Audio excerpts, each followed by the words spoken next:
आजादी के आंदोलन में भारत के सबसे बड़े नेता थे महात्मा गांधी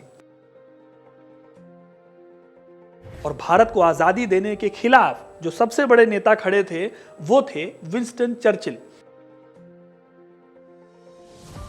ये दोनों ही नेता अपने अपने देश के सबसे महान नेताओं में से एक माने जाते हैं। एक ने भारत को आजादी दिलाने में अपनी जिंदगी खपा दी, तो दूसरे को बहुत बड़ा रोल माना जाता है वर्ल्ड वॉर को खत्म कराने में। लेकिन क्या आपको पता है कि विंस्टन चर्चिल भारत के सबसे बड़े नेता महात्मा गांधी से इतनी नफरत करते थे कि बंगाल अकाल के बारे में जब उन्हें बताया गया तो उन्होंने सबसे पहले यह पूछा, गांधी अभी तक मरे क्यों नहीं? For I feel that the Indian danger will raise a crisis equal in importance to the greatest events in the history of Great Britain. Churchill Gandhi से इतनी नफरत करते थे कि उन्होंने भारत के वायसराय से उनकी जासूसी तक कराई थी। गांधी जब मरने की हालत में पहुंच गए थे तब भी चर्चिल को उनकी हालत से कोई फर्क नहीं पड़ा था। आज के इस वीडियो में मैं आपको गांधी से चर्चिल की नफरत का यही इतिहास बताने वाला हूं, इसलिए वीडियो को पूरा देखिएगा, क्योंकि अपना इतिहास नहीं जानोगे तो खुद को कैसे पहचानोगे। देखिए, चर्चिल और गांधी दोनों के बीच में टकराहट होनी तय थी, क्योंकि चर्चिल जहां एक तरफ ब्रिटिश साम्राज्य को खत्म होने से रोकना चाहते थे, वहीं गांधी इसी साम्राज्य से भारत को मुक्ति दिलाना चाहते थे। दोनों के बीच टकराहट की नींव तो काफी पहले पड़ गई थी, लेकिन इसकी शुरुआत हुई 1929 से। अब तक चर्चिल ब्रिटेन में एक पत्रकार से एक बड़े नेता बन चुके थे और गांधी जी ने भारत में चंपारण आंदोलन, असहयोग आंदोलन और नमक कानून को तोड़ने के लिए किए गए दांडी मार्च से वो प्रसिद्ध हो चुके थे। भारत की सबसे बड़ी पार्टी को दिशा देने का काम कर रहे थे गांधी, और पार्टी यानी कांग्रेस पार्टी स्वतंत्र भारत के लिए अपनी मांगों को आगे बढ़ा रही थी। इसी का रिजल्ट था 1930 में कांग्रेस का वो डिक्लेरेशन जिसमें भारत की आजादी की बात रखी गई।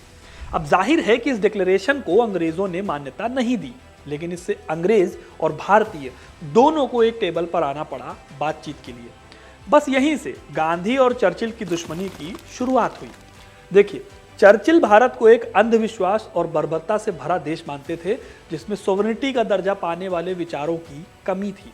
उनको लगता था कि भारत पर राज करना जरूरी भी था और फायदेमंद भी।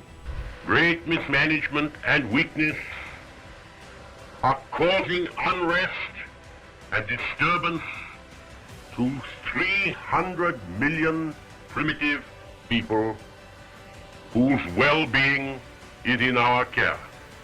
1929 में जब गांधी ने नमक कानून को तोड़ा, तब चर्चिल की पार्टी टोरीज चुनाव हारकर विपक्ष में बैठी थी और गांधी जी की एक्टिविटीज चर्चिल को परेशान कर रही थी। चर्चिल ने फिर गांधी के खिलाफ बहुत कुछ बोलना शुरू कर दिया। उन्होंने गांधी इरविन समझौते का विरोध किया।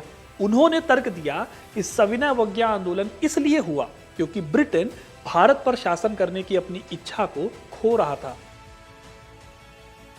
ऐसे ही 1931 में जब गांधी ने दूसरे गोलमेज सम्मेलन में शामिल होने के लिए लंदन में रीगल पैलेस की सीढ़ियों पर कदम रखा, तो गांधी ने कोई ड्रेस कोड फॉलो करने की जगह अपनी ट्रेडिशनल धोती पहनी हुई थी। चर्चिल ने इस बात को लेकर कहा था कि यह देखना चिंताजनक और घृणित है कि श्री गांधी एक विद्रोही मिडिल टेम्पल वकील अब पूर्व में प्रसिद्ध एक फकीर के रूप में प्रस्तुत हो रहे हैं, जो राजा सम्राट के प्रतिनिधि के साथ साथ बराबरी की शर्तों पर बातचीत करने के लिए वाइस रीगल पैलेस की सीढ़ियों पर अर्धनग्न होकर चढ़ रहे हैं। इस गोलमेज सम्मेलन का कोई नतीजा निकला नहीं था, इसलिए गांधी जी ने सविनय अवज्ञा आंदोलन फिर से शुरू कर दिया। नतीजा हुआ कि गांधी जी को फिर से अरेस्ट कर लिया गया। अगले 3 साल तक वो जेल में रहे।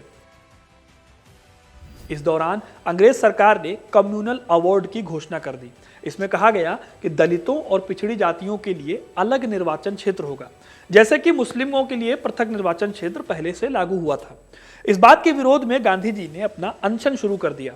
जब चर्चिल को यह पता चला तो उन्होंने कहा, अगर वह मर जाते हैं तो हम एक बुरे आदमी और साम्राज्य के दुश्मन से छुटकारा पा लेंगे। चर्चिल लगातार गांधी और कांग्रेस के खिलाफ बोलते जा रहे थे। वो लंदन में कहते थे, गांधी को हर उस चीज को जिसके लिए वो लड़ रहे हैं कुचल देना होगा। उनके इन बयानों से वो लोग जो भारत की आजादी के खिलाफ थे इंग्लैंड में, उनके बीच चर्चिल पॉपुलर होते गए। उनकी इस प्रसिद्धि ने 1940 में उन्हें ब्रिटेन का पीएम भी बना दिया, लेकिन गांधी के खिलाफ उनकी नफरत वो कभी भी कम नहीं हुई। 1940 में सेकेंड वर्ल्ड वॉर के बीच में गांधी ने अंग्रेजों के लिए इंडियन सेना को भेजने का विरोध किया। इससे चर्चिल और ज्यादा भड़क गए। हालांकि बात तब आई गई हो गई जब गांधी के विरोध के बावजूद 2.5 मिलियन इंडियन सोल्जर्स ने इस युद्ध में बहादुरी से लड़ाई लड़ी, लेकिन आगे भी यह टकराव जारी रहने वाला था। 1942 में जब गांधी ने अपना भारत छोड़ो अभियान शुरू किया, तब दोनों के बीच में एक बार फिर से टकराव सामने आया। अब तो यह टकराव और भी ज्यादा बढ़ गया, क्योंकि चर्चिल अब सिर्फ एक नेता नहीं थे, बल्कि ब्रिटेन के पीएम थे और उन्हें ब्रिटेन के साम्राज्य को बचाना भी था। जब चर्चिल पर भारत को आजाद करने का दबाव पड़ा था, तो उन्होंने वो मशहूर जुमला बोला, सम्राट ने भारत में ब्रिटिश साम्राज्य को भंग करने के लिए तो मुझे पीएम नहीं बनाया है। इधर गांधी जी ने अगस्त में भारत छोड़ो आंदोलन की शुरुआत की। उधर गांधी जी और उनके तमाम नेताओं को तुरंत जेल में डाल दिया गया। गांधी ने फिर से उपवास करना शुरू कर दिया।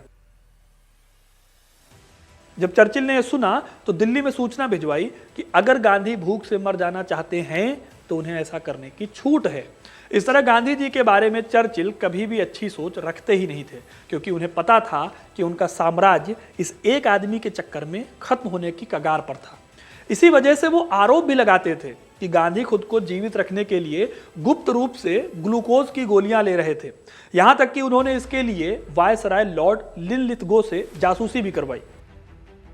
हालांकि फिर भी चर्चिल को गांधी पर पूरा शक था। इसे एक कोइंसिडेंस भी कह सकते हैं दोस्तों कि जिस वक्त गांधी अनशन कर रहे थे, उसी वक्त चर्चिल भी निमोनिया का शिकार हो गए।